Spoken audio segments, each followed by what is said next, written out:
কে mega star?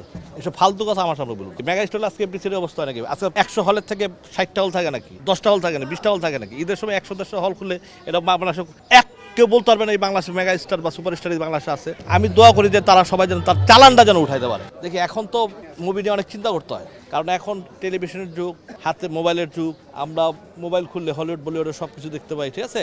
তো এখন এই গতানুগতিক বাংলা ছবি ওইভাবে চলবে না। রেফারেন্ডাম যদি এখন বলে দিই তাহলে তো পাবলিক কেমন যাবে? একটু আর কয়েকটা দিন পরে বলি। আমরা পুরো টিম অলরেডি বসি, টিম বসি, আমরা একটা নতুন ছবি। মেগা স্টার কে মেগা স্টার? এসব ফালতু কথা আমার সামনে বলুন। মেগা স্টার কি? মেগা স্টার আজকে এমপিসির অবস্থা নাকি? আজকে 100 হলের থেকে 60টা হল থাকে নাকি, 10টা হল থাকে না, 20টা হল থাকে নাকি? ঈদের সময় 100-150 হল খুলে এটা বাংলাদেশে কেউ বলতে পারবে না এই বাংলাদেশে মেগা স্টার বা সুপার স্টার এই বাংলাদেশে আছে। তাহলে তো হল হয়তো নির্মলা হলো 500 হলে 400 হলে 300।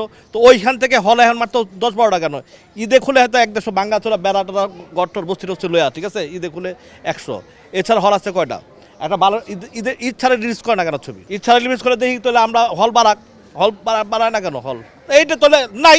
প্রাণ সসের মাখামাখি টেস্ট নুডলসকে করে তোলে আরো ইয়ামি আরো জোস। প্রাণ সসের আমরা তো সত্য কথা বলি বলে আমাদের জন্য অনেকে অনেক মনে করে যে আমরা কি এই সত্য কথাটা তো অনেকে বলতে চাইলেও পারে না, কারণ যে কিছু সত্য কথা অনেকে সাহস করে বলতে পারে না। আমি যেটা সাহস বলতে না, আমি যেটা সত্য কথা বলতেছি, একটা বিবেক নিয়ে আমি কথা বলতেছি যে বাংলাদেশের সিনেমা যদি ভালো অবস্থান থাকতো তো সিনেমা হল তো বাড়তো। সিনেমা হল দিন দিনে কমে কেন, তাই না?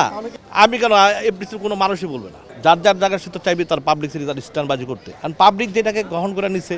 আমি দোয়া করি যে তারা সবাই যেন তার চালানটা যেন উঠাইতে পারে, এটা দোয়া করি। বাংলাদেশে এখন 100 হলও নাই, 200 হলও নাই। এখন যদি হল চলে গণমাধ্যম 10 থেকে 12টা হলে ছবি চলে, আর 18টা 19টা সিনেপ্লেক্সে চলে, তারপর আর হল কই? ওই যে আমাকে একজন একটা কথা বলছিল যে বাংলাদেশে একটা আম্মাজান মান্না সাহেবের ছবি যদি 20 কোটি মানুষ থাকে তো 10 কোটি মানুষ দেখছে। একটা আম্মাজান মান্না সাহেব, কাজিয়ার ডিরেক্টর মান্না সাহেব, ঠিক আছে? আম্মাজান। আর এই ধরনের ছবি বাংলাদেশে এখন যদি 20 কোটি মানুষ থাকে 50 লাখ লোক দেখছে কিনা সন্দেহ আছে। মান্না ভাই ছিল, জসিম ভাই ছিল, সোহেল ভাই ছিল, যারা ওই আমলে যারা হিরো ছিল। এখন আমরা আমাদের একটু অনেক কিছু ব্যর্থ, যে আমরা চাইলেও হিরো পাইতাছি না, আর্টিস্ট পাচ্ছি না, মায়ের ক্যারেক্টার আর্টিস্ট পাচ্ছি না, বোনের ক্যারেক্টার আর্টিস্ট পাচ্ছি না, আর্টিস্ট নাই, কোনো ধরনের আর্টিস্ট নেই। সিনিয়র লেভেলে যে আর্টিস্ট আছে নাই, শূন্য হয়ে গেছে।